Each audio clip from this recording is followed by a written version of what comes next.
En noticias de última hora, aquí tenemos a nuestro buen amigo el diputado Hamlet Almaguer. Qué excelente intervención.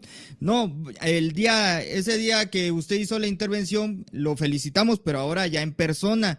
Y ya está, es un video muy esperado por la gente, porque de ambos canales, ya que tuvo una excelente intervención en cuanto a refutar los argumentos del voto en particular de Ricardo Monreal, que dicho sea de paso, se siente el erudito más grande de México en cuanto a materia de derecho, y ese día usted lo dejó bien en claro. Oiga, ¿no se le hace a usted que compró su título ahí en Tepito? Digo porque se da mucho en la Ciudad de México, ¿no?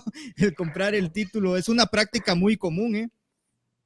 No, mira, como se lo cuento, muchas gracias, Iber. Buenas tardes, Albino, y a todo el auditorio de ambos canales. Muchas gracias por sus comentarios, por haber retomado el video. Pues como lo mencioné en la intervención, hay distintas formas de interpretar el derecho, pero él se quedó en la vieja escuela, en la letra, sin tomar en cuenta el contexto, sin tomar en cuenta tratados internacionales, sin tomar en cuenta sentencias de los tribunales constitucionales. Y hoy el derecho se construye a partir de diversas fuentes y tiene que interpretarse siempre de una manera expansiva. Es un método conservador el que tiene Monreal, un método conservador de interpretar el derecho de manera angosta, restrictiva, viendo el cómo no. Y en cambio, bueno, pues ahora la corriente que tiene más fuerza en estos tiempos es la de progresividad de los derechos humanos, y eso está incluso en nuestra propia Constitución. Y los jueces, los magistrados, los legisladores, el poder ejecutivo también, tienen que considerar esa nueva perspectiva para poder impulsar el goce efectivo de los derechos humanos. Me faltó tiempo para seguir con otras cuestiones que plantea en su voto particular. Hablamos del tema de la restricción a las personas que están en prisión preventiva. Monreal dice que es inconstitucional. Nosotros pues le expusimos esta sentencia de la Sala Superior del Tribunal Electoral, que dice que es constitucional, que tienen derecho a votar, y no solamente eso, sino que además le ordena al Instituto Nacional Electoral que implemente un programa piloto para las elecciones de 2024, y le da ciertos parámetros. Le dice el tribunal que tiene que permitir que sea en centros femeniles y varoniles, le dice que tiene que realizarlo en varias entidades de la República y en todas las circunscripciones.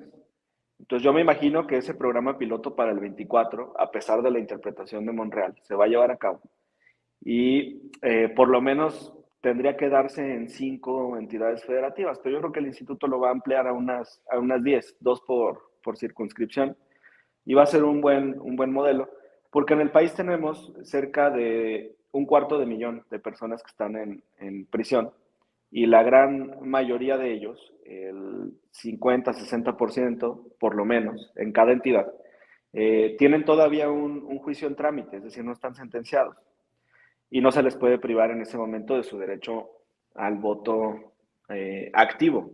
E incluso hay interpretaciones, ¿no?, sobre si estando en prisión preventiva pueden ser objeto de voto pasivo, es decir, si pueden ser votados. Tuvimos el caso ahora en esta legislatura de un diputado del PRD que estaba en prisión preventiva, y el instituto y el tribunal no le quitaron la postulación. Simplemente, pues, materialmente no fue posible que él acudiera a las sesiones. Eso fue lo que ocurrió, pero no estaba sentenciado. Entonces, esta distinción es importante por el respeto a la presunción de inocencia, que es un derecho, pues, fundamental de nuestra Constitución y de los tratados. Luego hablamos de su perspectiva errónea en cuanto a las personas con discapacidad. Monreal los discrimina y dice que las personas que están postradas, así lo dice textualmente, no es una expresión mía, y que tienen discapacidad permanente, no son aptas para votar, que no pueden votar, porque se violaría el principio de secrecía del voto, porque otra persona tendría que auxiliarles para que puedan emitir su sufragio. Yo quiero decirles que en las elecciones de 2021 vi en las noticias que un adulto mayor iba en una camilla de hospital y lo llevaron hasta un centro de votación. Y él tenía todo el ánimo de votar. Y estoy 99% seguro que sus declaraciones a los medios fueron que él quería votar en contra de Morena en las elecciones legislativas. Pero que la única manera en la que podía hacerlo era que lo sacaran del hospital y lo llevaran a la casilla. Y ese señor tiene derecho a votar en contra de Morena. También las personas que están de acuerdo con el proyecto del presidente tienen derecho a votar y hay personas con discapacidad que están de acuerdo con el proyecto del presidente de la República. Entonces nos pusimos a investigar y está un tratado, una convención internacional sobre los derechos de las personas con discapacidad y en su artículo 29 narra los derechos político-electorales que tienen estas personas y en el inciso A, fracción tercera, señala muy claramente que tienen el derecho a que una persona de su confianza o familiar los asista para poder votar. Y antes de eso dice que el Estado, los Estados parte de la convención, tienen que ofrecer todas las garantías para que esas personas puedan emitir su sufragio.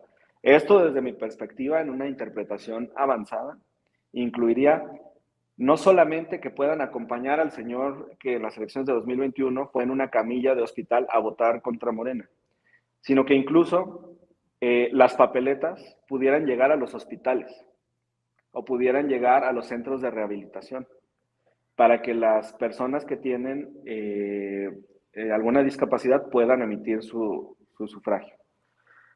Otros aspectos que ya no pude compartir tienen que ver con el voto de los migrantes. Monreal dice que el voto electrónico de los migrantes viola el principio de igualdad, porque ellos iban a poder votar electrónico y las demás personas no. No sé por qué le tiene miedo a los migrantes. Desde mi perspectiva, desconoce el senador Monreal que quienes viven en el exterior, la mayor parte, residen en países de primer mundo, en Europa o en Estados Unidos, o incluso en países asiáticos. Es muy difícil que los mexicanos vayan a vivir a países que tienen una condición más desfavorable que la nuestra, aunque sí hay decenas de miles de mexicanos en El Salvador, en Guatemala, en Honduras, en otras naciones, incluso en África. Pero el 80% seguramente reside en países de primer mundo donde están muy habituados a la tecnología. Y el voto electrónico les facilitaría poder participar. Yo lamento mucho que en el Senado se haya corregido lo que nosotros implementamos desde la Cámara de Diputados para que los paisanos pudieran votar con su credencial de elector, con su matrícula consular o con su pasaporte. Le estábamos dando las tres opciones. Tuvimos entrevistas con colectivos de migrantes, con organizaciones, con asociaciones. Nos visitaron en la Cámara de Diputados. Morena es el partido más plural de la Cámara y es el que tiene más diputados migrantes. Y ellos exponían su respaldo al voto electrónico y a que se les permitiera con estos documentos. Pero bueno, en el Senado lo retiran y Monreal en su voto particular plantea que es inconstitucional que se permita el voto electrónico para los mexicanos en el exterior. Y sigue punto por punto con otras cuestiones que tienen que ver con la organización del Instituto Electoral. Crea un derecho que yo nunca había escuchado, el derecho a la geografía electoral. O sea, él dice que hay una violación a la geografía electoral, porque tiene que haber un personal permanente que esté haciendo mapas de los distritos. Y desde mi perspectiva, eso se resuelve muy fácil. Tenemos al INEGI, que son expertos en cartografía, que son expertos en estadística, que tienen los recursos humanos y materiales, la tecnología para poder auxiliar al instituto en este trabajo. Entonces, en lugar de tener un personal contratado de manera permanente para que una vez cada 3 años hagan los ajustes de los distritos y de las secciones, que seguramente trabajan 6 meses y descansan 2 años y medio, ¿por qué no mejor celebrar un convenio con el Instituto Nacional de Estadística, Geografía Informática y INEGI y solicitarles que ellos hagan un proyecto de distritación conforme a los movimientos demográficos? Pues si el INEGI es el que sabe cómo son los flujos entre los estados, ciudades, municipios del país, cuánta gente vivía en un lugar y se fueron trasladando a otra. Es más, esto ayudaría a abatir el enorme rezago en la actualización de los datos del IFE, del INE, porque esto explica, por ejemplo, que en Baja California, una entidad fronteriza, tengamos participaciones de 30, 35, 40%. No es que a la gente de Baja California no le guste votar, es que no están actualizadas sus credenciales de elector. ¿Cuánta gente incluso sale, por ejemplo, de casa de sus papás, se van a vivir a otro lugar y ya no actualiza la credencial? Me refiero a los jóvenes. Empiezan a vivir con roomies o en pareja o se casan y no actualizan. Por el trabajo, cada vez es más normal que te tengas que mover de ciudad, incluso durante tiempos muy cortos. Y todos estos flujos los puede registrar el INEGI, pero no el IFE con el INE con esa velocidad. Pero Monreal está muy cerrado al uso de la tecnología. Por eso nosotros decíamos que es de la vieja escuela, del viejo derecho, de la interpretación anacrónica, de una interpretación francamente conservadora que limita el ejercicio de los derechos. Y en eso consistió nuestra participación. Yo les agradezco muchísimo por haberla compartido, Albino Iber.